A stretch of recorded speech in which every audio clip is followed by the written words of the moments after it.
আর পতনের 3 নম্বর কারণ হলো আত্মতৃপ্তিতে বিভোর হওয়া। আত্মতৃপ্তি বুঝেন? নিজে নিজে মনে মনে কি তৃপ্তি, কি তৃপ্তি, আমি অমুক, আমি তমুক, আমার এটা আছে সেটা আছে, বাড়ি আছে গাড়ি আছে, এই আত্মতৃপ্তি নিয়ে তারা কৌশল করে। কি করে? তারা কৌশল করে। যারা আত্মতৃপ্তিতে বিভোর হয়ে ইসলামের বিরুদ্ধে, দেশের বিরুদ্ধে, জনগণের বিরুদ্ধে ষড়যন্ত্র করে, আল্লাহ পাক সুবহানাহু ওয়া তাআলা তাদের ব্যাপারে বলেন, ইন্নাহুম ইয়াকিদুনা কাইদাও ওয়া আকিদু কাইদা। জোরে সোরে বলেন আল্লাহু আকবার। আল্লাহ পাক সুবহানাহু ওয়া তাআলা বলেন, যারা তোমরা আত্মতৃপ্তিতে বিভোর হয়ে ষড়যন্ত্র করো, আমি আল্লাহ কৌশল করি, আমি আল্লাহ কৌশল করি। সুতরাং তোমাদেরকে কিছু সময়ের জন্য অবকাশ দেওয়া হলো, মানে ভালো হওয়ার সুযোগ দেওয়া হলো। কি বলতেছেন?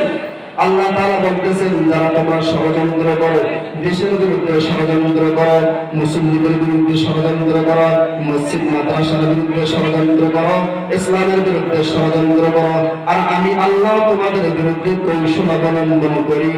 কৌশল অবলম্বন করার পরেও আমি আল্লাহ তোমাদেরকে কিছু সময় অবকাশ দিলাম, যেন তোমরা ভালো হতে পারো, যেন তোমরা ভালো হতে পারো। এটা বুঝেন না? একটা জিনিস কথা হন নাই, বুঝবেন। বুদ্ধি ছিলেন, বুদ্ধি ছিলেন আপনারা?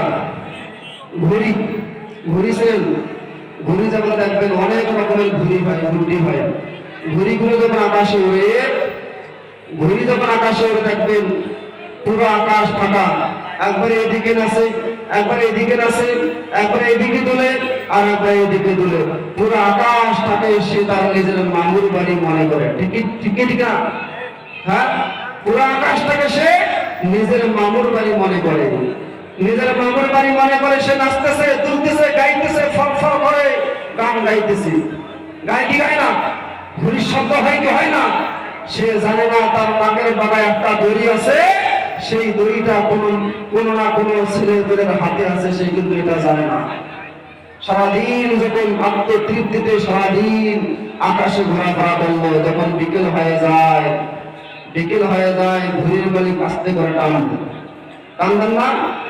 ঘুড়ির মালিক আস্তে করে টান দেয়, ঘুড়ির তো হুঁশ ফিরে আসে, কে আমাকে টান দিল কে? হায় হায়, মানুষের হাতে তো ধরা যাবে না, কারণ মানুষ এমন এক জাতি, যদি ধরতে পারে তাহলে গলায় দড়ি লাগাইয়া, নাকে দড়ি লাগাইয়া ঘরের এক কোনায় ঝুলিয়ে রাখবে। সুতরাং মানুষের হাতে ধরা দেওয়া যাবে না।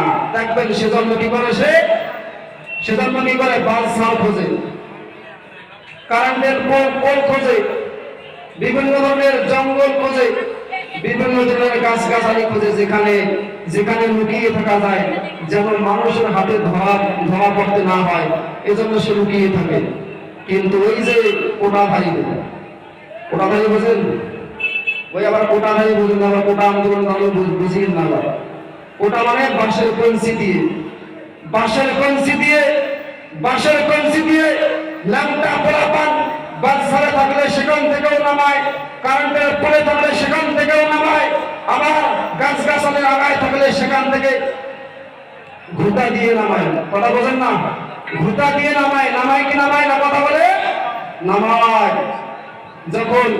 যখন কোনো উপায় পাইতেছে না, দেখতেছে সব জায়গায় থাকলে, যেখানেই থাকে সেখান থেকে নামাইতেছে, এখন চিন্তা করেন না, সহজে মানুষের হাতে ধরা দেওয়া যাবে না, দরকার হলে আমি নিজে আত্মহত্যা করবো, এই মনে করে দেখবেন সে মানুষের হাতে ধরা না দিয়ে আগে নিজে ঘুড়ির শিংটা মাটিতে ঢুকায় দেয়, আত্মহত্যা করে। ইন্নালিল্লাহি ওয়া ইন্না ইলাইহি রাজিউন। ঠিক তেমনি ভাইয়েরা আমার, বর্তমান অবস্থা এমন হয়ে গেছে, অনেক মানুষ আছে যারা আত্মতৃপ্তিতে বিভোর হয়ে গেছে, আত্মতৃপ্তিতে বিভোর হয়ে ইসলামের বিরুদ্ধে ষড়যন্ত্র করে, মুসলমানদের বিরুদ্ধে ষড়যন্ত্র করে, দেশের বিরুদ্ধে ষড়যন্ত্র করে। যতই ষড়যন্ত্র করো না কেন, আমাদের মুসলমানদের শরীরে এক ফোঁটা রক্ত থাকা সত্ত্বেও এই দেশের সার্বভৌমত্ব নষ্ট হতে দেব না, এই দেশের স্বাধীনতা নষ্ট হতে দেব না, এই দেশের 1 ইঞ্চি মাটি আমরা কাউকে কেড়ে নিতে দেব না ইনশাআল্লাহ। এই দেশ আমার দেশ, এই দেশ আপনাদের দেশ, এই দেশ আমার আপনার সকলের দেশ। বাংলাদেশ আমার, বাংলাদেশ আমার, বাংলাদেশ আমার, বাংলাদেশ আমার, এ বাংলাদেশ আমার, প্রিয় বাংলাদেশ আমার। আমরা বাংলাদেশী, আমরা দেশপ্রেমী, আমরা বাংলাদেশী, আমাদের জন্মভূমি, আমরা দেশপ্রেমী, নেই গো তুলনা যার। বাংলাদেশ আমার, বাংলাদেশ আমার, বাংলাদেশ আমার, বাংলাদেশ আমার। সুবহানাল্লাহর নাম। সবুজ শ্যামলে ঘেরা মুক্ত বাতাস, হৃদয়ের শীতলতা, সুস্থ জীবন গড়তে মোদের নেই কো পরাধীনতা। সুবহানাল্লাহ। সবুজ শ্যামলে ঘেরা মুক্ত বাতাস, হৃদয়ের শীতলতা, সুস্থ জীবন গড়তে মোদের নেই কো পরাধীনতা। লক্ষ শহীদের রক্তে কেনা, লক্ষ শহীদের রক্তে কেনা মোদের স্বাধীন পতাকা। বাংলাদেশ আমার, বলেন বাংলাদেশ আমার, বাংলাদেশ আমার, বাংলাদেশ আমার।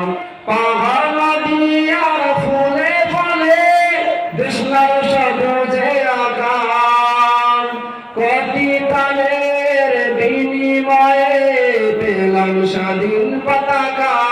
ঠিক না? পাহাড় নদী আর ফুলে ফলে দেশলার সবুজে আকার, কোটি প্রাণের বিনিময়ে পেলাম স্বাধীন পতাকা।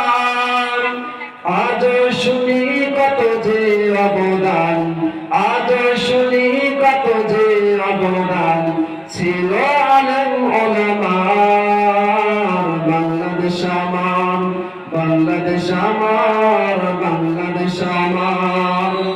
স্বাধীন সীমানায় স্বাধীন জীবন, স্বাধীন সবার অধিকার। ভয় নেই মোদের, ভুলিনি আজ হায়নাদের সে অত্যাচার। ঠিক না? স্বাধীন সীমানায় স্বাধীন জীবন, স্বাধীন সবার অধিকার। ভয় নেই মোদের, ভুলিনি আজ হায়নাদের সে অত্যাচার। এবার শপথ দেশ জাতির তরে, এবার শপথ দেশ জাতির তরে, হব সবে বাদার। বাংলাদেশ আমার, বাংলাদেশ আমার, বাংলাদেশ আমার। জোরে চুপ থাকবো না, জোরে সরে বলুন আল্লাহু আকবার। প্রিয় ভাইরা আমার, এত সুন্দর দেশ, এত সুন্দর দেশ, আহা অন্য জায়গায় নাই। এত সুন্দর দেশ পেয়েছি, আল্লাহ তাআলা আমাদেরকে এত সুন্দর একটা দেশ উপহার দিয়েছে। কোনদিন এই দেশের জন্য আল্লাহ তাআলার দরবারে শুকরিয়া নামাজ, 2 রাকাত নামাজ আদায় করে আল্লাহর দরবারে শুকর আদায় করছি? করি না। প্রিয় ভাইরা আমার, এই দেশের সার্বভৌমত্ব রক্ষার জন্য, এই দেশের স্বাধীনতা রক্ষার জন্য, এই দেশের 1 ইঞ্চি মাটি রক্ষার জন্য ভোলানায় গ্রাম যখন ডাক দিবে, কে কে রাজি আছো রাজপথে নামে এই দেশের সার্বভৌমত্ব রক্ষা করার জন্য 2 হাত করে আল্লাহকে দেখাও। নারায়ে তাকবীর, নারায়ে তাকবীর। বাংলাদেশ, বাংলাদেশ জিন্দাবাদ, জিন্দাবাদ। প্রিয় ভাইরা আমার, 3 নম্বর কারণ, পতনের 3 নম্বর কারণ হলো কি করা? আত্মতৃপ্তিতে বিভোর হওয়া।